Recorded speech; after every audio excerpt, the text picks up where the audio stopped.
प्रेक्षकांचं पुन्हा एकदा स्वागत. महाराष्ट्राच्या 29 महानगरपालिकांच्या निवडणुकांचे निकाल आता आपल्या समोर आहेत. महाराष्ट्रात एकूण 2869 जागांसाठी ही निवडणूक झालेली आहे, ज्यामध्ये 341 जागा या अनुसूचित जातींच्या आहेत आणि 77 जागा अनुसूचित जमातींच्या. मात्र या निवडणुकीने जी निकालांची आपल्या समोर वास्तवता आणली, या निकालांमध्ये सर्वाधिक सत्ता ही राज्याची सत्ता ज्या महायुतीने सांभाळलेली आहे, भाजपा, शिवसेना एकनाथ शिंदे गट आणि राष्ट्रवादी काँग्रेस अजित पवार गट, या तीन पक्षांनी मिळून एकूण 25 महानगरपालिकांवर आपली सत्ता बसवलेली आहे. केवळ 4 महानगरपालिका या इतर पक्षांकडे गेलेल्या आहेत. त्यातील मुंबईच्या जवळ असलेली वसई विरार ही महानगरपालिका बहुजन विकास आघाडीकडे आणि लातूरची काँग्रेस आणि वंचित बहुजन आघाडीच्या पॅटर्नकडे ती आलेली आहे. मालेगाव आणि आणखी अन्य. तर अशा या केवळ 4 महापालिका विरोधी पक्षांकडे गेलेल्या आहेत. या निवडणुकीच्या संदर्भात निवडणूक आयोगाने मतमोजणीमध्ये सर्वाधिक चुका केलेल्यांचा आरोप विरोधी पक्षांनी केलेला आहे आणि या निवडणुका झाल्याच देशाचे विरोधी पक्षनेते आणि लोकसभेतील विरोधी पक्षनेते राहुल गांधी यांनी पुन्हा एकदा मत चोरीचा आरोप लावलेला आहे. निवडणूक आयोगाने सुरुवातीपासूनच या निवडणुकीमध्ये पारदर्शिता त्याचा अभाव असल्याची जाणीव विरोधी पक्षांना कायम झाली. विरोधी पक्षांनी वारंवार तक्रारी केल्या, परंतु विरोधी पक्षांच्या या तक्रारीची दखल न घेता याउलट निवडणूक आयोगाने अशा काही अटी लावल्या की त्या अटी विरोधी पक्षासाठी देखील धक्कादायक होत्या आणि एकंदरीतच आजपर्यंतच्या निवडणूक प्रक्रियेसाठी त्या सगळ्याच निवडणूक प्रक्रियांना एक धक्का देणारे आहेत. यामध्ये सर्वात पहिली बाब की ईव्हीएम मशीन वापरासाठीचा जो भाग आहे त्या विरोधात देशात लढाई सुरू आहे, परंतु किमान व्हीव्हीपॅट या ईव्हीएम मशीनला लावावी यासाठी आग्रह राजकीय पक्षांचा राहिलेला आहे आणि सर्वोच्च न्यायालयाने देखील यावर निर्णय दिलेला आहे. परंतु या महानगरपालिकांच्या निवडणुकीमध्ये व्हीव्हीपॅट वापरण्यात आला नाही. हा थेट निवडणूक आयोगाचा निर्णय होता. त्यानंतर निवडणूक आयोगाने अवघ्या निवडणूक मतदान 2 दिवस असतानाच या निवडणूक ईव्हीएम मशीनला पाडू म्हणजे प्रिंट ऑक्झिलरी डिस्प्ले युनिट हे मशीन, याची काय पारदर्शिता आहे, काय वास्तवता आहे या संदर्भात कुणालाही काही माहिती नाही. या संदर्भात विरोधी पक्षांना पुरेशी जाणकारी न देता, त्याची तांत्रिक जाणकारी न देता अचानक निवडणूक आयोगाने हा निर्णय घेतला. तिसरा निर्णय निवडणूक आयोगाने जो आणखी धक्कादायक, त्यावर मनसेचे नेते राज ठाकरे यांनी म्हटलं देखील होतं की हा जो निर्णय होता की मतदान संपल्यानंतर मतदानाच्या 36 तास आधी मतदान संपतं, मतदानाचा प्रचार निवडणुकीचा प्रचार संपतो. पण यावेळी असं झालं की 36 तास आधी प्रचार थांबला असला तरी निवडणुकीत उभ्या राहिलेल्या उमेदवारांना मतदारांच्या घरोघरी जाऊन प्रचार करण्याची मुभा होती किंवा भेटीगाठी घेण्याची मुभा होती. यामध्ये 2 गोष्टी संभवतात.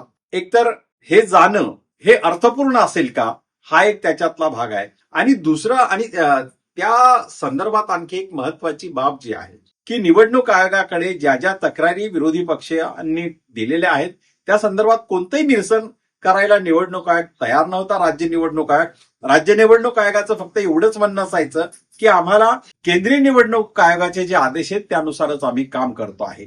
मग हे जे आदेश होते, अशा प्रकारचे जे निर्णय राज्य निवडणूक आयोगाने घेतले की ज्या स्थानिक स्वराज्य संस्थांच्या निवडणुका घेण्याचं संपूर्ण काम हे राज्य निवडणूक आयोगाकडे असताना ते कुठलाही निर्णय घेत नाहीत का?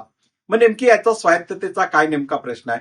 हा सगळा असतानाही प्रत्यक्षात निवडणुकीचं निकाल ज्या दिवशी सुरू झाले, मतमोजणीला जो प्रारंभ झाला, मुळातच मतमोजणी अतिशय उशिराने सुरू झाली.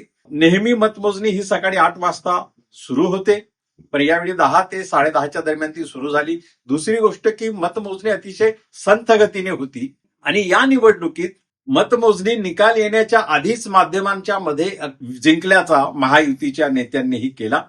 या सगळ्यांमध्ये पारदर्शितेचा या निवडणुकीमध्ये जो अभाव राहिला, जो लोकसभा विधानसभा निवडणुकीतही कायम होता, तो या निवडणुकीत आणखी टोकाला गेला आणि परिणाम हा असा आहे की राज्याची जनता म्हणजे एवढा विजय झाल्यानंतर राज्याच्या जनतेला आनंद का होत नाही? विरोधी पक्षनेते हा आनंद जनतेत जाऊन का साजरा करत नाही? हाही नेमका प्रश्न आहे. मुंबई सारखी लढाई, मुंबईमधली जी लढाई आहे ही अति तटीचीच म्हणता येईल.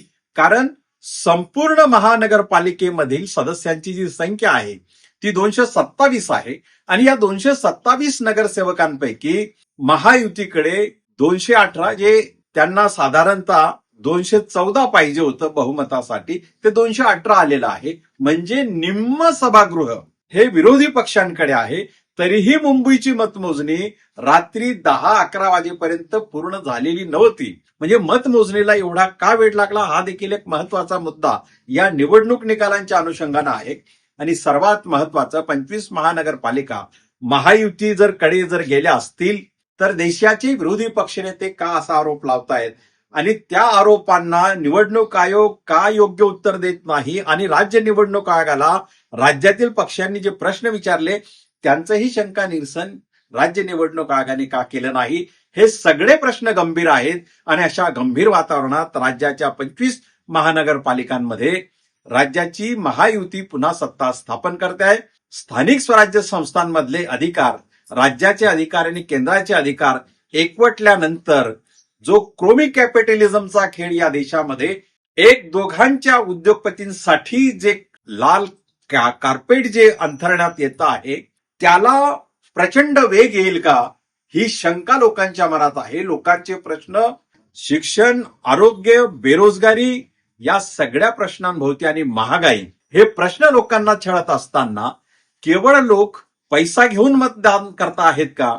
या निवडणुकीमध्ये जवळपास दुसऱ्या तिसऱ्या क्रमांकावर राहिलेल्या पक्षांनीही पैसे वाटल्याचं जवळपास बाहेर आलेलं आहे. परंतु लोकांनी मात्र, मुंबईचं जर आपण उदाहरण दिलं तर मुंबईमध्ये अगदी निम्मे लोकसंख्या विरोधात आणि सत्तेत आहे. मात्र बऱ्याच लोकांना, बऱ्याच म्हणजे राजकारणातल्या तज्ज्ञांना हे म्हणायचं आहे की खरा ड्रामा यानंतर सुरू होतो.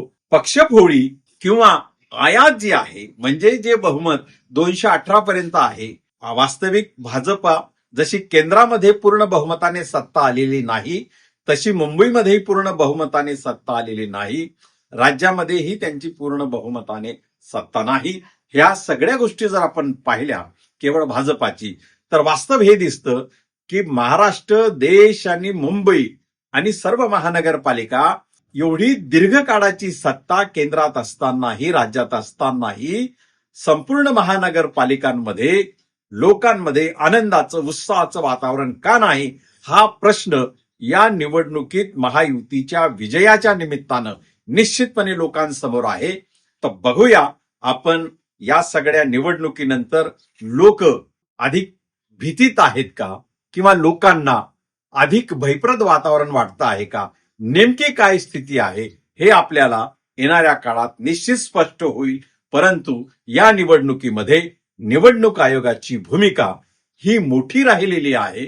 आणि त्याचबरोबर राज ठाकरे आणि उद्धव ठाकरे यांनी मतदान करून आल्यानंतर सरकारी यंत्रणांवर जो आरोप लावलेला आहे की सरकारी यंत्रणा सत्ताधारी महायुतीसाठीच काम करताना दिसते आहे, या आरोपामध्ये कितपत तथ्य आहे हे देखील कालांतराने समोर येईल.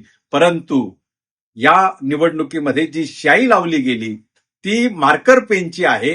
म्हणजे निवडणूक आयोगाचं डोकं ठिकाणावर आहे का असं म्हणण्याची वेळ आता आलेली आहे.